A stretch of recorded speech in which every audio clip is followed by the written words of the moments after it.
இந்த செய்தியை வழங்குபவர்கள் Ravi Colours. Kurti, tops, cotton pant, leggings, shawl, kids wears மற்றும் நைட்டிகள், பெண்கள் மற்றும் ஆண்களின் உள்ளாடைகளுக்கு என்றே ஒரு பிரத்யேக showroom. Ravi Colours, Raja theatre signal அருகில், நேரு வீதி, புதுச்சேரி. வணக்கம். முக்கிய செய்திகள். புதுச்சேரி முதலமைச்சரும் உள்துறை அமைச்சர் நமச்சிவாயமும் புரோக்கர்களை வைத்துக் கொண்டு லஞ்சம் வாங்குகிறார்கள். பாஜக ஆதரவு சட்டமன்ற உறுப்பினர் ஆடியோவால் பரபரப்பு. புதுச்சேரியில் நியாய விலைக் கடைகளை திறக்கப்படாததற்கு முதலமைச்சர் பொதுமக்களுக்கு விளக்கம் அளிக்க வேண்டும். முன்னாள் முதலமைச்சர் நாராயணசாமி வலியுறுத்தல். புதுச்சேரியில் சட்டசபை கூட்டத்தொடர் ஜூலை 3ஆம் வாரம் கூடுகிறது. சபாநாயகர் அறிவிப்பு.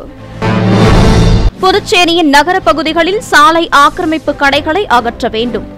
பொதுமக்கள் கோரிக்கை. இனி விரிவான செய்திகள்.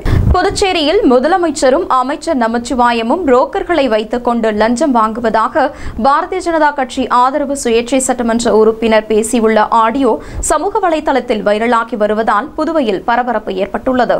புதுச்சேரியில் என்ஆர் காங்கிரஸ் பாரதிய ஜனதா கட்சி கூட்டணி ஆட்சி நடைபெற்று வருகிறது. இந்நிலையில் ஆளும் கட்சியின் மீது தங்களுக்கு அதிருப்தி ஏற்பட்டுள்ளதாக துணைநிலை ஆளுநரிடம் பாஜக ஆதரவு சட்டமன்ற உறுப்பினர்களான அங்காளன், கல்யாண சுந்தரம், அசோக் பாபு, வெங்கடேஷ், சிவசங்கர், ஜான்குமார், ரிச்சர்ட் உள்ளிட்ட 7 பேர் மனு அளித்துள்ளதாக தெரிவித்துள்ளார்.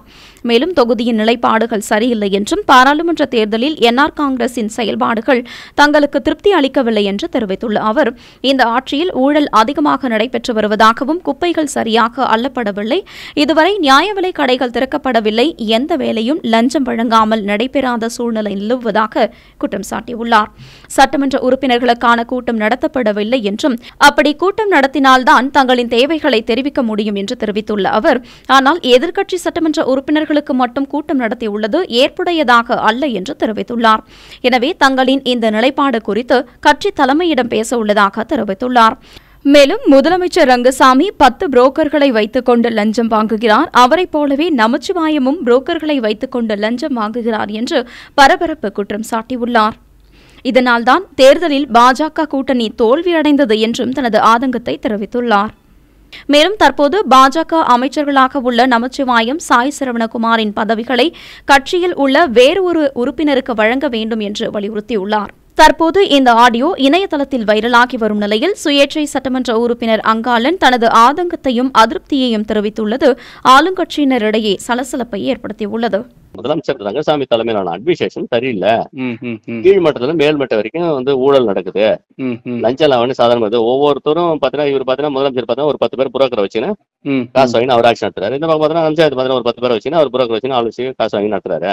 புதுச்சேரியில் 30 கோடி ரூபாய் லஞ்சம் பெற்றுக்கொண்டு விதிமீறல் முறையில் கட்டிடங்கள் கட்டுவதற்கு அனுமதி வழங்கப்பட்டுள்ளதாக முன்னாள் முதலமைச்சர் நாராயணசாமி குற்றம் சாட்டியுள்ளார். புதுச்சேரியின் முன்னாள் முதலமைச்சர் நாராயணசாமி செய்தியாளர்களை சந்தித்தார்.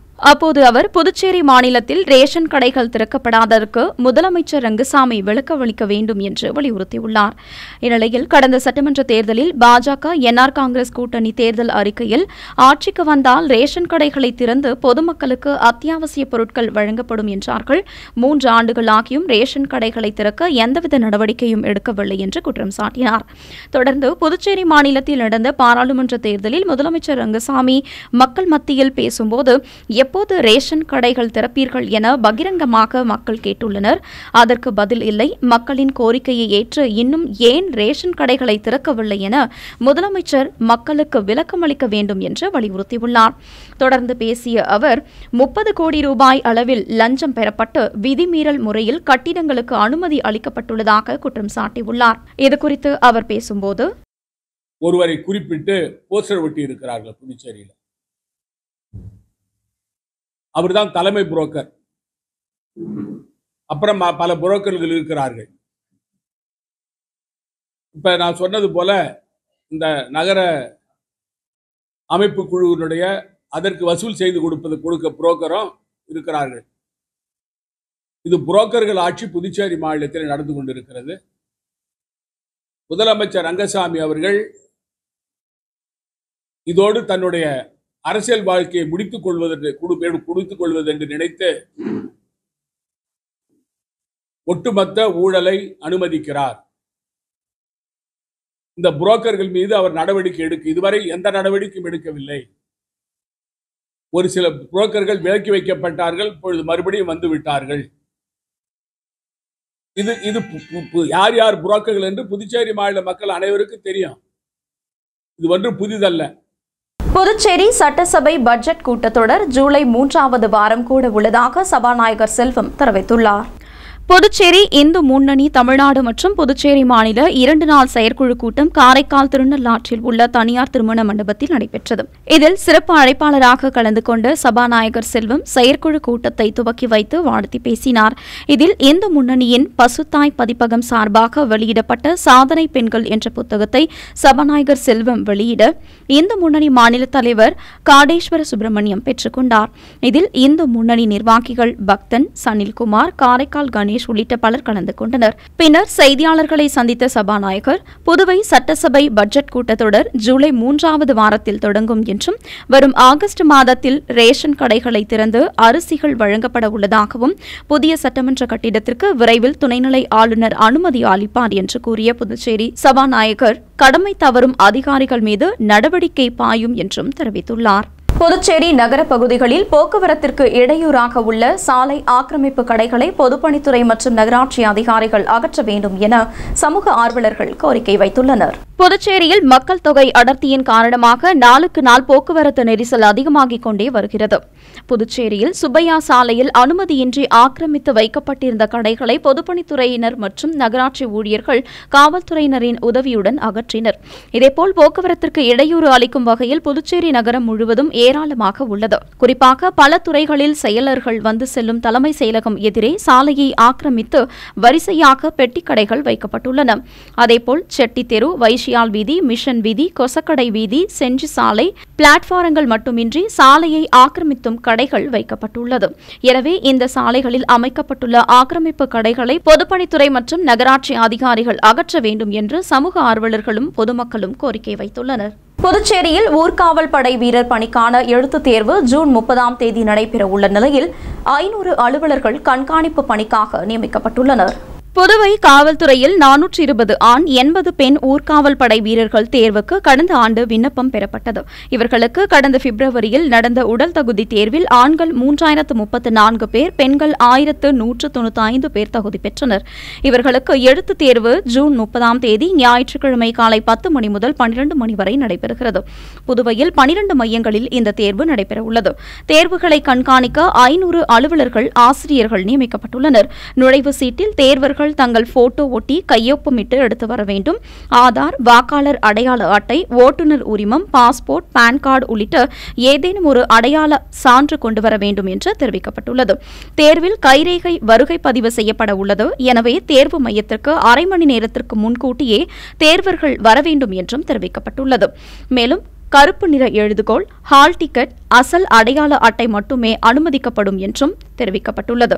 எலக்ட்ரானிக் சாதனங்கள் தேர்வு மையத்திற்குள் கொண்டுவர தடை விதிக்கப்பட்டுள்ளது. அனைத்து தேர்வு மையங்களிலும் ஜாமர் கருவி பொருத்தப்பட்டு சிசிடிவி மூலம் கண்காணிக்கப்படும் என்றும், மேலும் உதவிக்கு 0413 22 33338 என்ற எண்ணை தொடர்பு கொள்ளலாம் எனவும் தெரிவிக்கப்பட்டுள்ளது. புதுச்சேரியில் சாராயம் மற்றும் கள்ளுக்கடைகளுக்கான ஏலம் ஜூன் 29ஆம் தேதி சனிக்கிழமை ஆன்லைன் மூலம் நடைபெற்றது. புதுச்சேரி கல்லால்துறை மூலம் அரசுக்கு ஆண்டுக்கு 1000 கோடி ரூபாய் வருமானம் கிடைக்கிறது. இதில் 100 கோடி ரூபாய் சாராய கடைகள் மூலம் கிடைக்கிறது. புதுச்சேரி, காரைக்காலில் சாராயம், கள்ளுக்கடைகள் அதிக அளவில் இருந்தது. சாராய விலைக்கு மதுபானங்கள் கிடைப்பதால் சாராய கடைகளின் எண்ணிக்கை குறைந்தது. புதுவையில் 85, காரைக்காலில் 25 சாராய கடைகள், புதுச்சேரியில் 66, காரைக்காலில் 26 கள்ளுக்கடைகள் இயங்குகிறது. இந்த கடைகள் 3 ஆண்டுகளுக்கு ஒருமுறை பொது ஏலமும் அதன்பின் 5% கிஸ்தி தொகை உயர்வுடன் உரிமம் வழங்கப்பட்டு வருகிறது. இந்நிலையில் சாராயம், கள்ளுக்கடைகளை பொது ஏலம் விடுவதற்கு துணைநிலை ஆளுநர் CP ராதாகிருஷ்ணன் ஒப்புதல் அளித்தார். இதையடுத்து இந்த ஆண்டு சாராயம், கள்ளுக்கடைகளுக்கு ஆன்லைன் மூலம் பொது ஏலம் நடக்கிறது. சாராய கடைகளுக்கு ஜூன் 21ஆம் தேதி மதியம் 12 மணி முதல் 1 மணி வரையிலும், கள்ளுக்கடைகளுக்கு மதியம் 3 மணி முதல் 4 மணி வரையிலும் ஏலம் நடைபெற்றது. அடுத்து வருவது புதுச்சேரியில் இன்றைய பெட்ரோல் மற்றும் டீசல் விலை விவரம். சர்வதேச சந்தையில் கச்சா எண்ணெயின் விலை நிர்ணயத்திற்கு ஏற்ப நாள்தோறும் பெட்ரோல் மற்றும் டீசல் விலை மாற்றி அமைக்கப்பட்டு விற்பனையாகி வருகின்றது.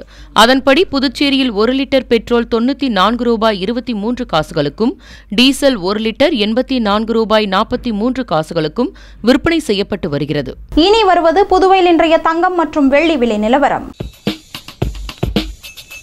இன்றைய தங்கம் வெள்ளி விலை விவரம். புதுவையில் இன்றைய தங்கம் வெள்ளி விலை விவரம் வழங்குபவர்கள் முத்து கோல்ட் ஹவுஸ், பாண்டிச்சேரி. தங்கம் 1 கிராம் 6625 ரூபாய். இன்றைய தங்கம் வெள்ளி விலை விவரம். வெள்ளி 10 கிராம் 915 ரூபாய்.